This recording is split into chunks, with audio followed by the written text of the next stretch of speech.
Welcome to Priceless Takes. Good afternoon, everyone, and welcome to episode 1 of Priceless Takes, Talking Sports with Luca Price. We're currently live here from South Carolina in the United States. My name is Luca Price, the host and founder of Priceless Takes. Priceless Takes is an opportunity for viewers to listen to bold opinions about events happening in the world of sports, mainly in the NFL. Priceless Takes will also aim to cover major news and events occurring in all major sports around the world. Each week, I will aim to bring on a guest to talk and join me about weekly NFL and other sporting news. Today's guest is longtime NFL guru David Price.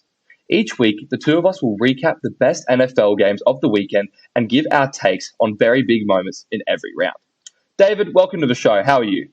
Thanks, Luca. I'm very well, thank you. It's a lovely day here in Brisbane, Vegas, Australia. That's really great to hear. Now, for today's premiere episode, we will recap the best games from Week 13 in the NFL and give our opinions on the NFL MVP race as well as the potential Super Bowl winners. Additionally, on our Friday night episode in American Eastern and Saturday morning for our Australian viewers, David and I will walk you through our weekly tips for the upcoming round. We call this Pricey's Picks. We did an episode of Pricey's Picks this weekend, not published to the public. However, we were 4 of 4 on Pricey's Picks last week, successfully tipping the Ravens, Vikings, Buccaneers, and the Eagles, all winning as we predicted. David, a brief... Turning 300% on your initial outlay. Exactly. Stay tuned for Pricey's Picks every week on our Friday episode. Now, to start off the podcast episode today, we're going to talk about the NFL MVP race between Patrick Mahomes and Jalen Hurts. Now, both had very interesting games in Week 13. The Chiefs, who were 9-3, lost to the Bengals 8-4 with an overall score of 27-24. Mahomes in the game had 16 of 27 completions, 233 passing yards, 2 overall touchdowns, and 0 interceptions. On the other side, Joe Burrow had 25 of 31 completions, 286 yards for 3 overall touchdowns and no interceptions. David, a largely contested, close game for the majority of the contest. But my question to you is, do you think the Bengals have the Chiefs' number? Look, as you can see, I've got Patrick Mahomes' T-shirt on here. I'm very disappointed with the result. I really thought the Chiefs were better than that. And Mahomes continues to disappoint in the big games. Down 17-3, then leading 24-17. It was a game for the Chiefs to lose, which is what they did. The Bengals surprised me, I must say. You know, I've got a knock on the Bengals, and I like the Chiefs. I know you're the completely other way around. Look, a great game. I did enjoy watching it. But for me, the result was great for the Bengals and bitterly disappointing for the Chiefs and Mahomes. Does that spur them on to then take the Bengals in the finals? I would think so. I think it's a good loss for the Chiefs if I look at the big picture, because it'll make them more fired up to beat the Bengals in the playoffs, which I will guarantee you. You heard it first here, Luca. The Chiefs will beat the Bengals in the playoffs, okay? And I will prove you wrong and the guru himself right. Yes, well, very hot take from you there, David, considering the Bengals did manage to beat the Chiefs in last year's AFC Championship game. Joe Burrow never lost to Patrick Mahomes. He's won in all 3 of his contests. For our viewers who don't know, behind the scenes, me and David predicted this game. David took the Chiefs and I took the Bengals. So proved right once again. Look, I think I summed it up perfectly, David, when I told you that mentally in the biggest moments, I just think Joe Burrow outperforms Patrick Mahomes. And look, overall, he had six incompleted passes, 3 overall touchdowns. Mahomes, he didn't throw any interceptions, but he had 1 less touchdown, less passing yards, more incompletions. So fine margins between the 2 quarterbacks. But overall, Joe Burrow did outplay Patrick Mahomes. What really cost them in the end was, 1, a missed field goal by the Chiefs kicker from 55 yards to tie up the game, and a late fumble by star tight end Travis Kelce, which gave the Bengals the ball, and they were able to run out the clock.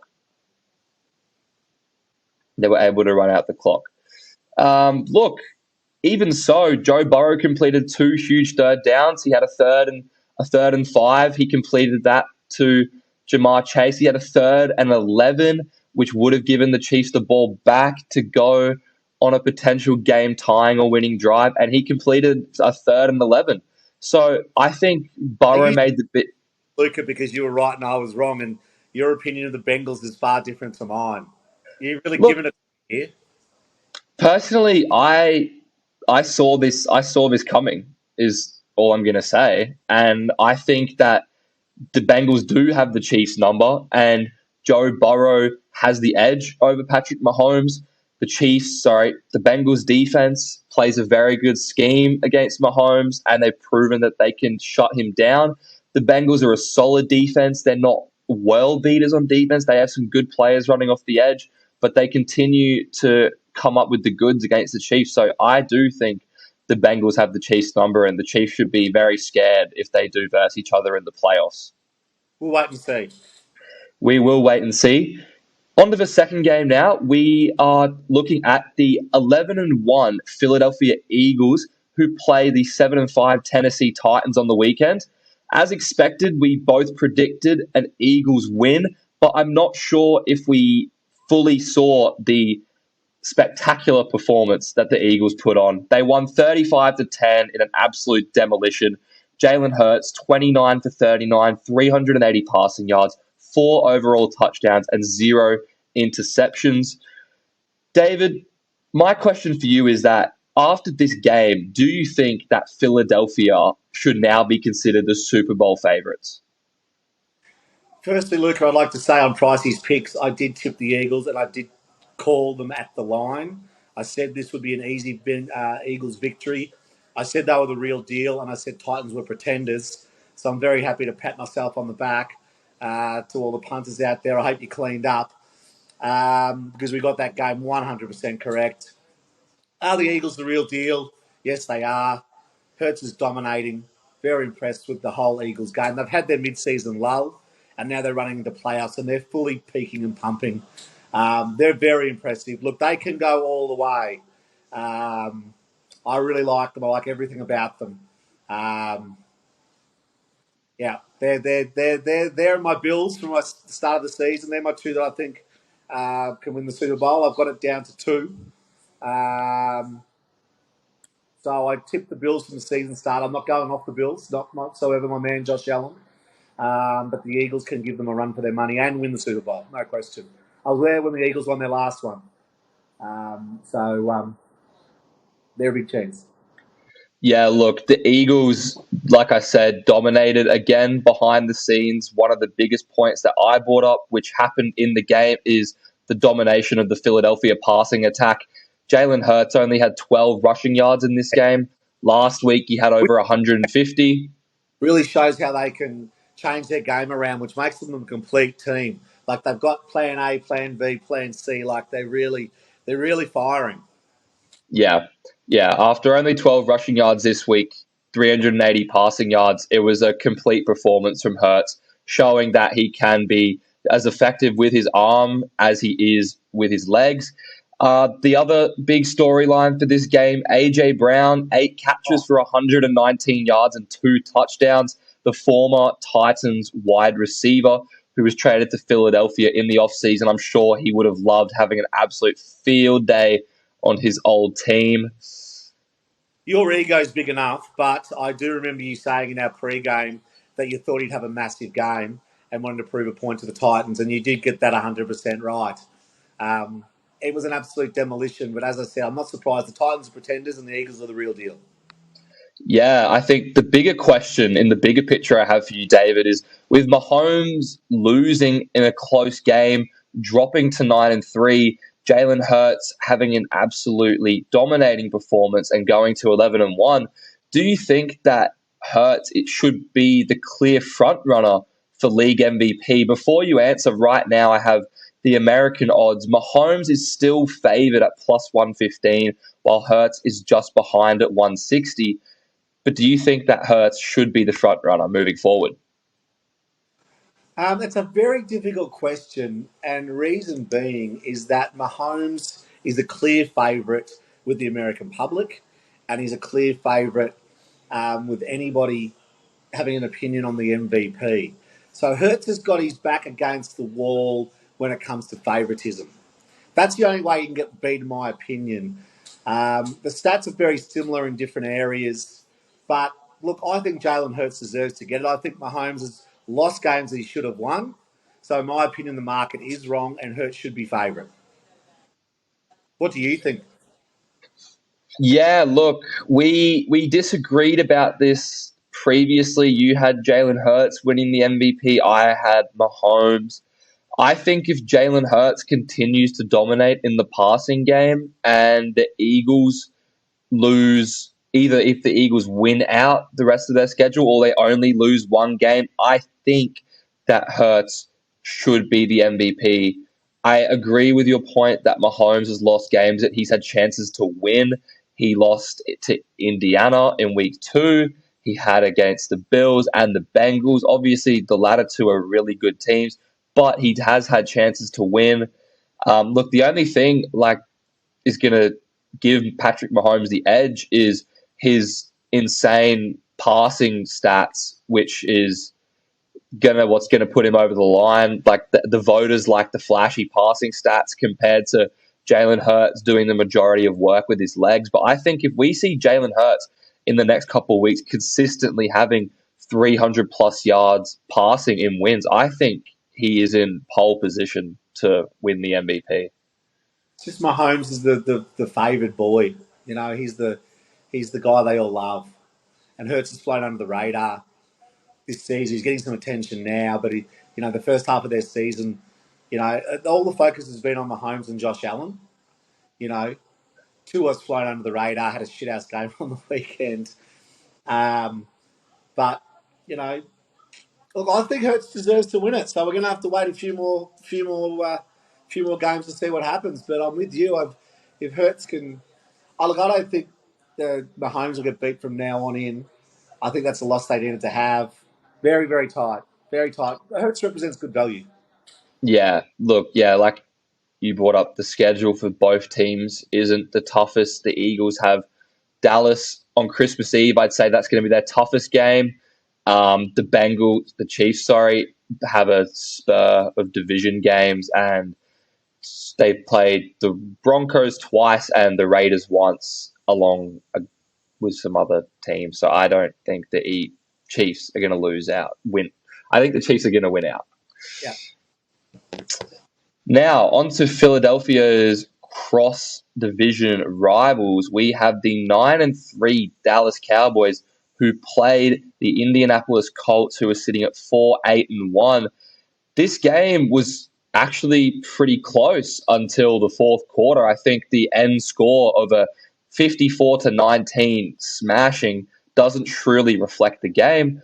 But Dallas scored 33 points in the fourth quarter. Dak Prescott overall for the game had 20 of 30 completions for 170 passing yards, 3 touchdowns to 1 interception. David, the question I have for you is, after the fourth quarter performance of the Cowboys, along with their recent run of form, do you think that the Cowboys are contenders or pretenders to win the Super Bowl? Pretenders. Pretenders. Please go on. Well, look, thoroughly enjoyed watching the game and was watching with a mate who had a significant bet on the Cowboys at the line. And he was getting quite nervous, I must say. Um, Look, I don't know what happened in that fourth quarter. The Cowboys just went into overdrive and absolutely smashed them. Did the Colts stop because they knew they were beaten? And the Cowboys just run all over them. The Cowboys were extremely impressive in that last quarter. They firmed up from $13 to $8 to win the Super Bowl after that one game only, because all the jumper honors and all the Cowboys fans around the world obviously thought we're the real deal. Well, they couldn't win a Super Bowl in their first 3 quarters. If they played like that for 4 quarters in the fourth quarter like they did. Well, they could win a Super Bowl, but all the bandwagons jumping on board. I need to see more from them first, and they can call me up and say whatever they like and have a bet with me because I don't think the Cowboys are there. But it was a good fourth quarter. Yeah, look, the Colts are only down by 2 points at the end of the third quarter. It would have been a tied game if not for a incompleted 2-point conversion. Yeah, I think the big thing of the game is the Cowboys defense had 5 takeaways for the whole game. And yeah, the defense dominated in the fourth quarter. Matt Ryan just fell apart. His ship might be sailing out of Indiana. We'll see how that pans out. But also the Dallas rushing attack, 220 rushing yards for the game. They weren't relying on Prescott to throw the ball and make big plays, which is going to be a big thing for them. My opinion is I think right now they are also pretenders, but I think that could change with the acquisition of Odell Beckham Jr.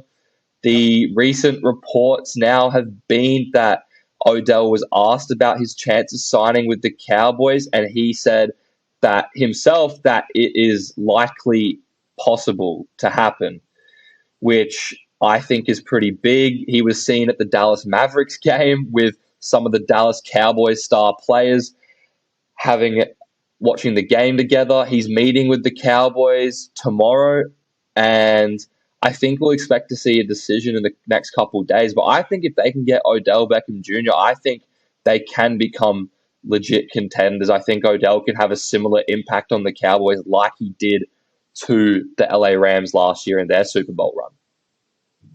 Look, I agree. Um, Still not.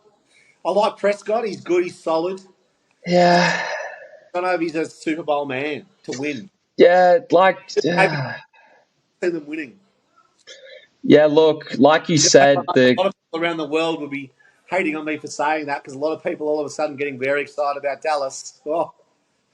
Yeah, well, they are the most valuable franchise in the world and have one of the most cultish fan bases I think I've ever seen who religiously support the Cowboys. There's plenty of them in the media too. There's a lot of ex-Cowboy players in the media, a lot of Cowboy supporters in the media. They certainly drive Liverpool. They really are very passionate.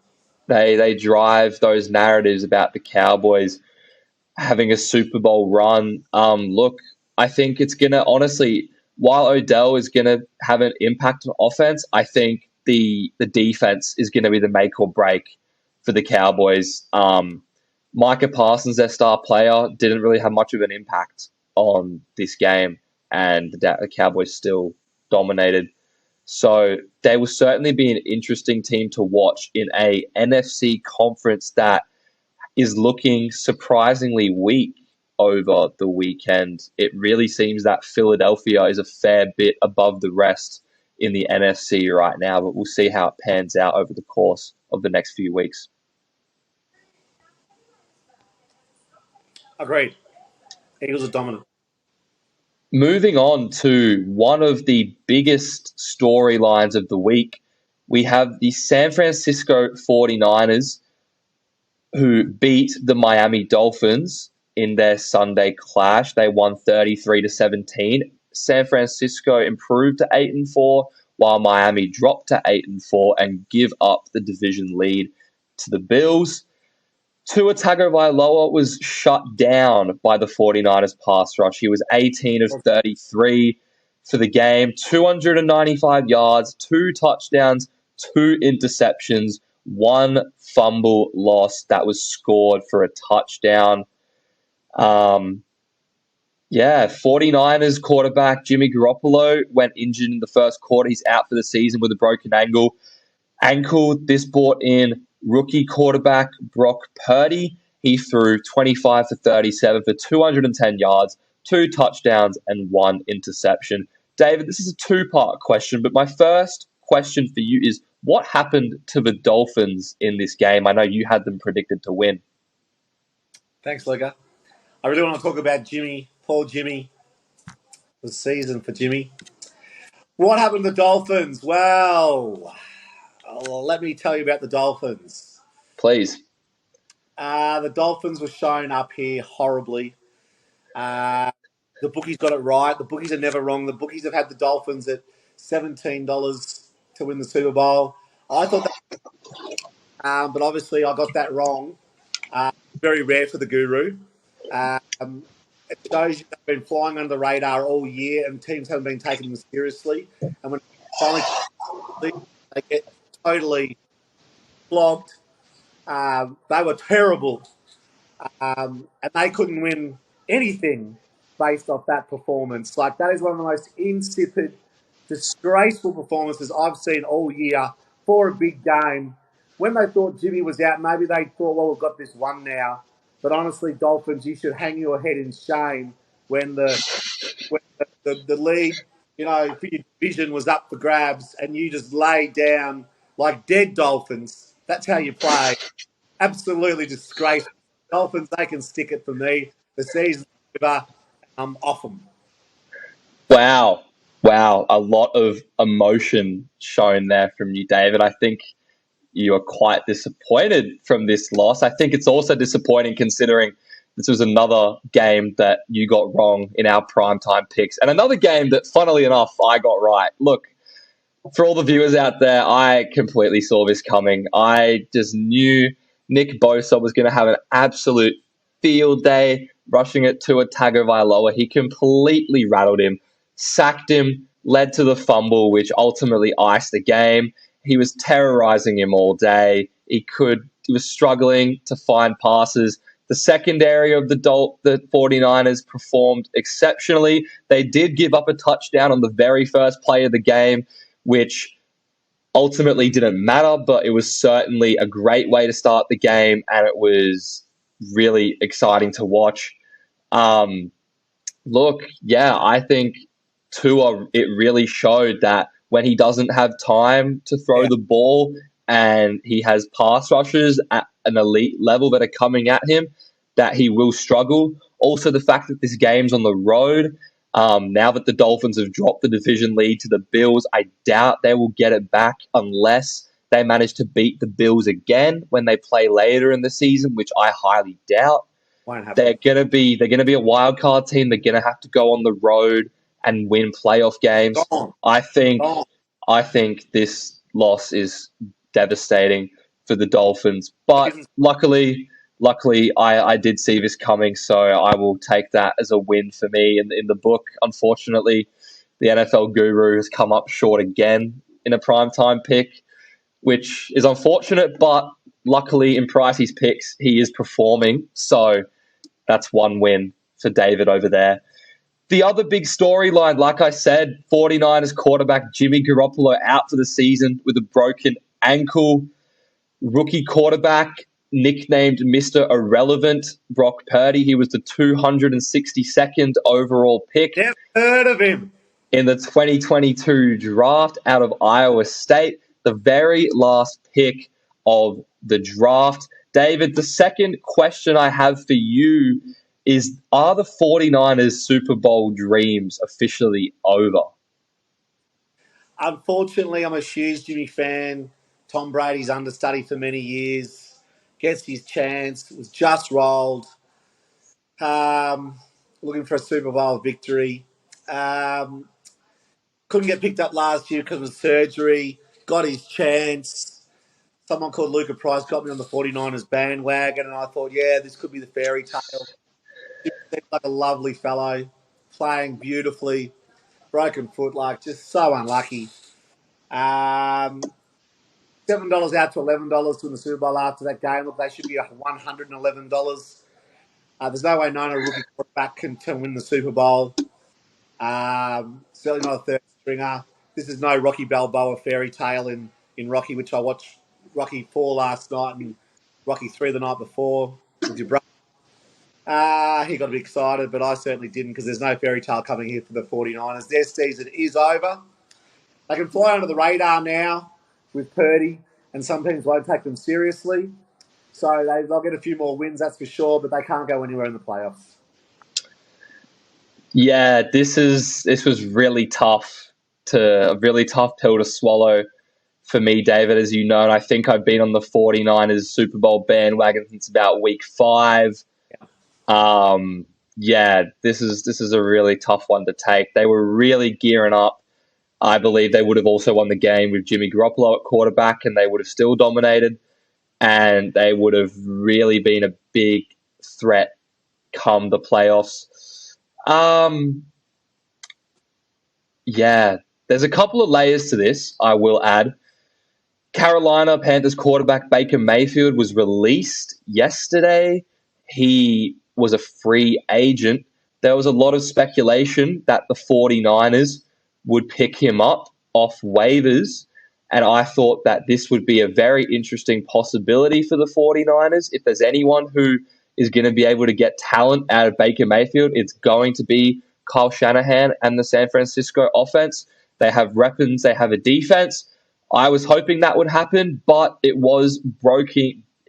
It was reported later today that the Los Angeles Rams have signed Baker Mayfield off waivers, which doesn't make a lot of sense apart from the fact that they signed him in order to keep him from going to the San Francisco 49ers, which I thought was a bit of a petty move from the Rams, but also smart in a way. I don't think you would want your division rivals, wouldn't want to give them a chance to win a Super Bowl. So, look, I think that was the 49ers' biggest blow. I think Baker probably would have given them a better chance to win the Super Bowl than Purdy. I don't know what it would have done realistically. Baker Mayfield. Look, I think with how good the weapons of the 49ers are, and I think they could have definitely made a lot of noise, but it's not to be. It's not to be. Like the Purdy, not that'd be a great story, but I just Yeah. Look, he played. Well. He missed some throws early. He did miss some throws early. I think that was expected. He looked relatively comfortable in the pocket. He had a couple of good completions. He threw for 2 touchdown passes. That's nothing to snare over. That's impressive. Like coming in on a big Sunday game. They weren't versing the Houston Texans. They were versing the Miami Dolphins, who are a top opponent, one of the toughest teams they've probably faced this year. I just think when you look at the rest of the NFC and you look at the other defenses, you look at the Philadelphia Eagles defense, you look at the Minnesota Vikings defense, even the Dallas Cowboys defense, even though the 49ers appear to have their number after beating them in the playoffs, you look at those defenses. I think once those defenses can watch film on Purdy and will have weeks or a week or weeks in the case of the playoffs to prepare for him, I think they will know his weaknesses, and I think that he will ultimately get exploited as much as I would like to see him lead the 49ers on a fairy tale Super Bowl run, which would be one for the history books. 100% agree with all of that. On to our last game, the Monday Night Football thriller between Tom Brady and the Tampa Bay Buccaneers and their division rivals, the New Orleans Saints. Brady, 36 of 54 for 281 yards, 2 touchdowns, 1 interception in a thrilling fourth quarter comeback, ultimately to take the game 16-17 in favor of the Bucs, who now move back to 500 at 6-6. The Saints fall to 4-9, and the Bucs are the first place in the NFC South. David, this was a interesting game to say the least, but my question for you is, with the Bucs having the top spot in their division, they will host a playoff game. They will host a home playoff game this postseason. What odds do you give the Bucs to make some noise in the playoffs, if any at all? Absolutely none. This was a terrible game that got exciting at the end. Tom Brady, I love you. You're my hero. You are the GOAT of all GOATs. But you need to retire at the end of this season. I said it last week and I'll say it again. Tom, the man, the GOAT, the legend, please retire with your reputation intact, because you were horrible until 3 go. You threw interceptions. You got lucky time after time. Your offense was horrible. You looked frustrated.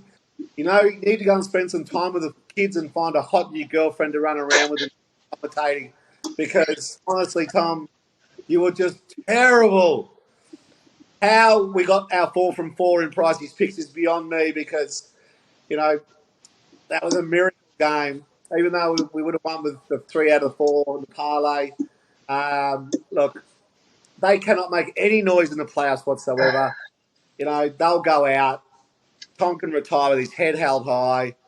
He'll be an awesome commentator. You know, he looks like he's wonderful with his kids. Everyone loves him, but Tom, please go. Oh, my goodness. Horrible game with a great result. I was jumping up and down in the lounge room, calling you. Yes, we did speak straight after that game. Look Look, in do the you think Tom's got to retire? And I want to ask you the same question you asked me. Should Tom retire, number one? And number two, do you think the Bucks can make any noise in the playoffs? Because seriously, they had no hope. look. I'm not going to count the goat out. I'm not going to count him out. I'm sorry. I can't. Everyone's tried to count him out for so long, and I'm not going to be a prisoner of the moment with their record. I'm not going to count him out. I'm looking at the big picture. If they can get healthy, which at this point is looking increasingly unlikely with injuries to their offensive line and to some of their best defensive players. Although the game Brady did play very ordinary, this was a similar story to their matchup earlier in the year with New Orleans. New Orleans got out to a lead, and then Brady led a fourth quarter comeback. This one was a 16-3 comeback. Many people have called it the most impressive fourth quarter comeback of his career, considering how New Orleans has owned him in the past. I think Tom could do it. Those last 3 minutes was Brady at his best. Vintage Brady. Unfortunately, he can't do it week in, week out, which is what you have to be able to do at this level. But I must say, it was magnificent to watch. And I was Yeah, so happy for Brady and his family and everyone that loves Brady out there. For the haters that are out there, I don't hate him. I love him. You know, I love him. But he's got to go. It was great to see. You know, that's what keeps dreams alive for old dudes like me. You know, but you're not past your best because it was wonderful, wonderful. Good on you, Tom. Just retire, will you? yeah. The one thing is the Bucks will have a home playoff game, and at this point, assuming Philadelphia keeps their winning ways, it is looking like the Buccaneers will face the Dallas Cowboys in the first round of the playoffs. I'm not sure what chance you give them, David. What would you think would happen in a playoff game between those two Well, teams don't at make me Tampa Bay? Cowboys, as you know, but um, they'll still beat the Bucks. The Bucks are gone. The Bucks. They have firmed Yeah. up. They have firmed up to win the Super Bowl. Anyone out there that wants to back them with me, give me a call because you can get on for as much as you want. They are currently they're currently $21 to win the Super Bowl. They should be $121. Yeah, $21. I'd say that's value personally. That's the bookies, Robbie. You as value. Oh, I think that's value at $21. You can after the game, you can have some of your pocket money on them with me. Seriously, it's ridiculous. Look, it will certainly be interesting, but with San Francisco going down, I think there is potential for someone to come out of the NFC if they can surprise Philadelphia. Luca. Anyway, viewers, ladies and gentlemen, thank you for tuning into the premiere episode of Priceless Takes. I hope you enjoyed the content. Me and David and I will be back again on Friday for the US locals and Saturday for the Australian viewers watching. David, thank you very much for joining the show. I appreciated your insight. I will Luca, see you again soon. you plug to Pricey's picks before you go. 4 out of 4, 300%. Since we've been tipping all year, we're well ahead. The punters out there need to jump on the price because it's just money for jam. It is indeed. Mate, for a happy Christmas. Yes, Merry Christmas for everyone coming up soon, and we will see you again soon. Thank you, David. See you, guys.